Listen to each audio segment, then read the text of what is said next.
Hello everyone, it's Max. As always, I'm trying to incorporate a new expression, integrate like new things into my speech, and the reason why I decided to, use this adjective in particular, which is fickle, meaning like being like susceptible to changes that's happened very often, and it's usually it is usually being deployed in you know negative.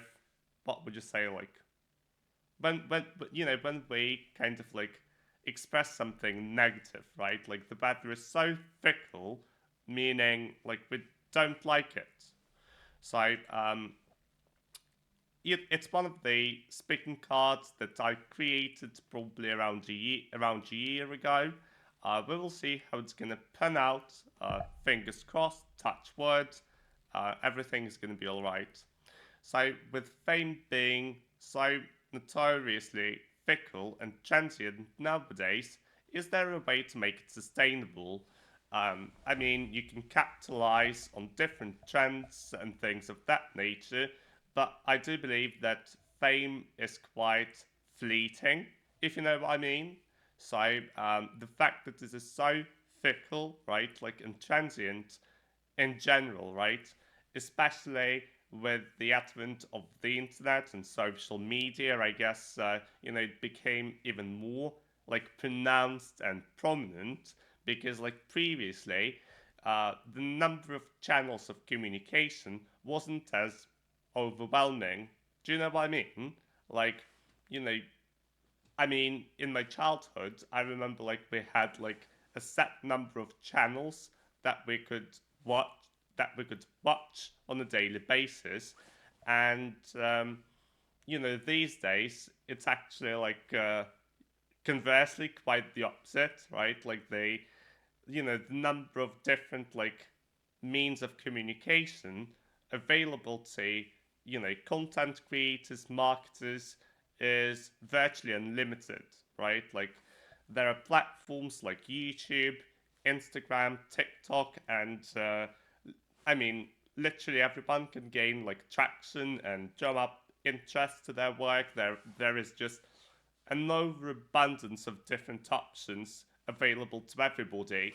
So no wonder that popularity, is becoming more and more fickle these days. One, personality just pops up, it just like crops up in your feed, and suddenly you know like a lot about them.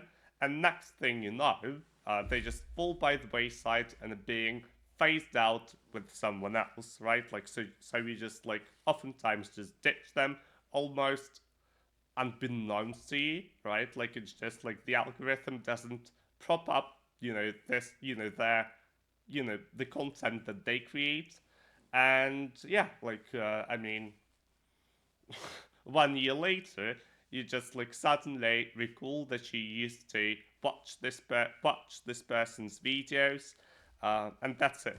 Like I don't know, like it's difficult. What comes to my what comes to mind when you think of the perils of fickle behavior? Um, I mean, probably networking is going to be tough, right? Like it's going to be quite like taxing and difficult, right? Like for people to just like communicate with you, to liaise and collaborate with you, right? Fickle behavior basically means that you are unreliable. A person, you know, that you're interacting with cannot really bank on you, and that's kind of like what makes the interactions with you like futile for some individuals. Mm, the fact that they have to have some kind of a contingency plan whenever they are kind of like forced or galvanized to kind of like outsource something to you. Um, yeah, like I mean, it serves as what would you say? It's kind of like discourages them, dissuades them from yeah, like doing it. What might make consumers less fickle brand-wise? Mm, custom customer support, right? Like the quality of your products. If something lasts seemingly forever, right? Um, yeah, like they might not be as fickle. Yeah, like once you kind of got this customer, right? Like if it is like very easy for you to retain them, and easy is a very like abstract term in this case. Obviously, you're trying to adopt you're trying to adopt all manner of different like strategies and tactics to improve, customer retention. But yeah, I don't know, there are just different things, right? Like the quality of your services, products, customer support, yeah, like everything, like this eclectic range of different things, um, is probably, yeah, like what you can tap into in order to render customers less fickle brand wise. What strategies can educators employ to address the fickle attention span of students in the digital age? Um, Fickle attention span. Uh, I don't know, like just trying to jump from one thing to another, uh, trying to weasel your way out of doing things that are tedious and repetitive because it can quickly, turn into the bane of your students' lives, right? So, yeah, like kind of like scattering their attention here and there will probably, paradoxically, make their attention span less fickle because kids, are often like susceptible to kind of like letting unimportant things hijack their attention. So you always have to be, you know, on the edge. When it comes to those things.